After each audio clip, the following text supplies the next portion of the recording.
26 दिवसांनंतर सोनम वांगचुक यांचं उपोषण अखेर मागे. मंत्री जे.पी. नड्डा आणि जितेंद्र सिंह यांच्यासोबतच्या चर्चेनंतर निर्णय. लवकर बरे व्हा, पंतप्रधान मोदींची प्रतिक्रिया.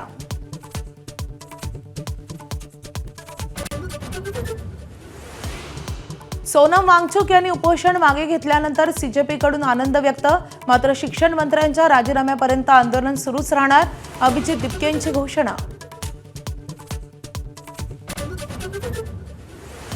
पेपरफुटीवर कठोर कायदा करण्यासाठी याच अधिवेशनात विधेयक संसदेत मांडणार. आजच्या मंत्रिमंडळ बैठक मसुद्याला मंजुरी देणार. मध्यरात्री पंतप्रधान मोदींचा व्हिडिओ संदेश. शिक्षण मंत्री धर्मेंद्र प्रधान यांचा राजीनामा घ्या. विद्यार्थ्यांना मारहाण करणाऱ्यांवर कारवाई करा. पंतप्रधान मोदींच्या व्हिडिओ संदेशावर राहुल गांधींचा पलटवार.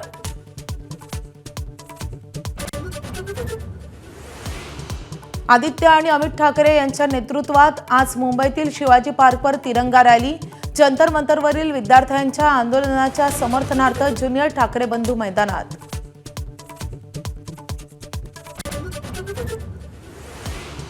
कॉकरोच जनता पार्टी आणि केंद्र सरकारची आज चर्चा. दुपारी 12:30 वाजता सरकारसोबत बैठक. सीजेपीच्या मागण्यांवर तोडगा निघणार का, याकडे लक्ष.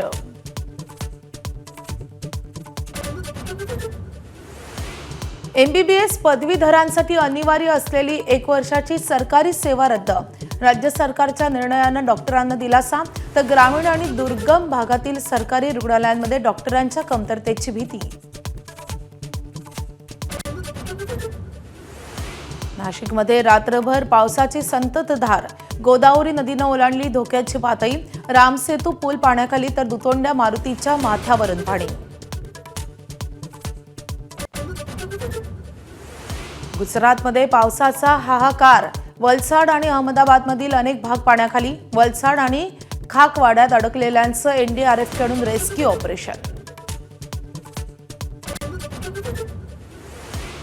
T20 क्रिकेटमध्ये अर्धशतक झळकावणारा वैभव सूर्यवंशी सर्वात तरुण क्रिकेटपटू.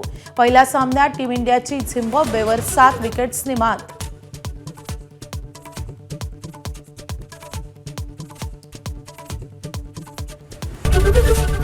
ABP माझा, उघडा डोळे बघा नीट.